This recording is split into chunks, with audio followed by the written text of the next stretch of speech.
John Reid, founder of Clean Up Britain, who is a campaigner against rubbish and against trophy hunting. He's my blood brother. Hello, John. How are you doing? Hi, Nicky. I'm very well, thanks. How are you? Yeah, fine. What's the demographic? We know what's happening in the parks, in the countryside, at the beauty spots. Yeah. Who is leaving the litter and why? Why has it increased so dramatically, the amount of piles of rubbish? What's going on? Yeah, it's terrible. You're right, actually. To answer your first question, the main demographic, and it's only the main one, actually, because litter is dropped by people of all ages, as you can well imagine. But the main demographic is 16 to 25-year-old males. And I'm sorry to have to point that out, but I mean, that is the case. You know, the research shows that. In terms of why it's so bad, look, it's always been bad in Britain. This is the thing. People are now aware of it more so, I think, actually, because after lockdown was lifted, they can sort of see it more with their own two eyes and they're more sort of conscious of it. But Britain's the most littered, filthy country in Western Europe, and we really need to do something about it. We need to wake up to the problems that we've got in this country, and that's one of the reasons why we've launched a major campaign, and we are asking people to go to don'ttrashourfuture.co.uk to sign the petition, please, to ask the government to increase fines from the current very low level of £150 to £1,000. In some parts of the world, there's a condign punishment, isn't there, for dropping litter? It's taken very, very seriously. Absolutely, it's taken very seriously, and we're just whereabouts? Do you know off the top of your head?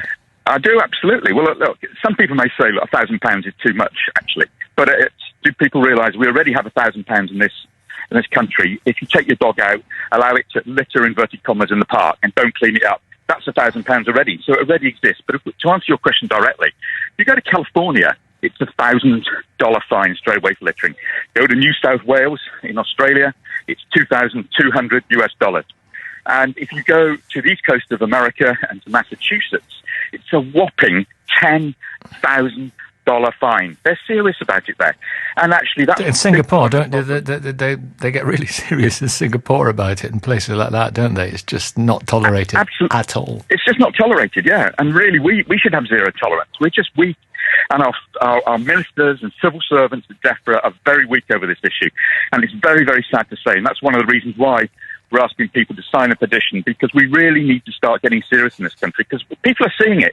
As soon as the sun comes out, it's the weekend, but every day of the week, there are about, we reckon, 15% of the population. So you're talking about 8 to 9 million people, Nicky, who go out and regularly environmentally vandalise the country, which is what it is, I'm afraid. They're dropping litter. There's no reason to do it. Why are they doing it? What's the mentality? Have you had psychiatrists and behavioural scientists working on this? Because the bins are very often yards away. Absolutely. Look, if I had a dollar for every time I was standing next to somebody who dropped a bit of litter, literally, and they're standing right next to a bin, the psychology is actually quite complex. And this issue, funnily enough, it is quite complex. What is the psychology? Yeah. Have you done research? Because I'm quite intrigued. No, we have, and we've worked with Britain's leading centre of empirical research and applied behavioural change research, which is Warwick Business School, University of Warwick. In a nutshell. In a nutshell, younger people particularly, it's more complex. Some of it is to do with social standing, peer pressure. It's about being anti-establishment. And actually, one of our senior supporters said a very interesting thing to me, which is true, I think, actually. Half the young people in the world are trying to save the world. The other half are trying to trash it. And I think that particularly applies to Britain, unfortunately.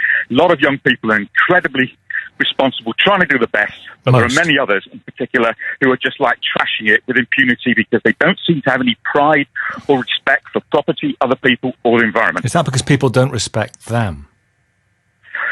That's more complex, and you'd have to get a sort of, no doubt, an academic behavioural scientist to answer that. But some of it's to do with self-worth, I think. But actually, if you only have to go to other countries, I'm speaking to you now from France, this country is absolutely spotless by and large. No doubt some people say if you go to Marseille and Paris, it's a little bit dirty. But by and large, I've just driven through the country. You hardly see a bit of litter. They're miles ahead of us. And one of the things we've got to do in Britain, actually, is to realise we've got a huge problem. And we need to start sort of trying to mentally address that and realise we've got to actually start doing something. And one of those things, and only one of these things, is starting getting tough on people who stop littering and to start imposing serious fines. Because the last thing I'd say in relation to that question is that We did some research recently, and we found out that over 70% of councils in England and Wales were either not getting any fines whatsoever in their area or gave out less than one a week. So in other words, in effect, there is no law being enforced. It's lawless Britain when it comes to litter and fly tipping to some extent. We can't carry on going on like that, and the government needs to get serious. What about the big companies, your big fast food outlets? What responsibility do they have? How much are they part of your struggle? They are absolutely part of it. And I'd have to say, sadly, most of them engage in what we would call greenwashing. So they're pretending they're doing things, but they're not meaningful things in any realistic extent. One or two exceptions are people like Iceland and Co-op, who are trying to do some meaningful things. But I won't mention others by name, but a well-known fast food company is particularly adept at that, who sells hamburgers.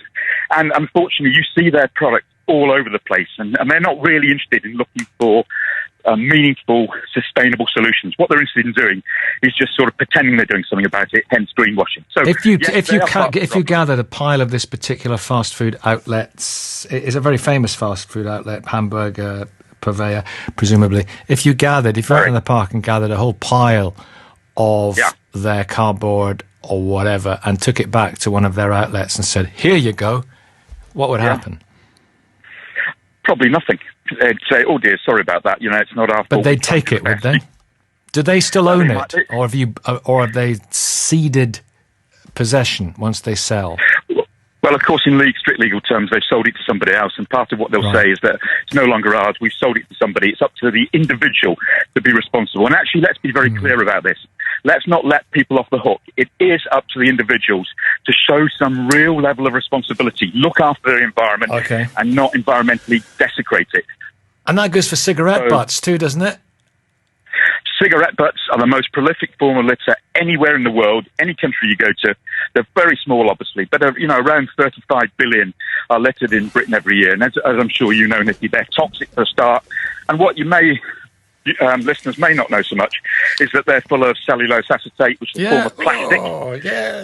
So that's your new campaign, John. No buts about it. I'm sure I'm not the first one to have thought of that, but there we are. John, thank you. Unfortunately not, Nicky.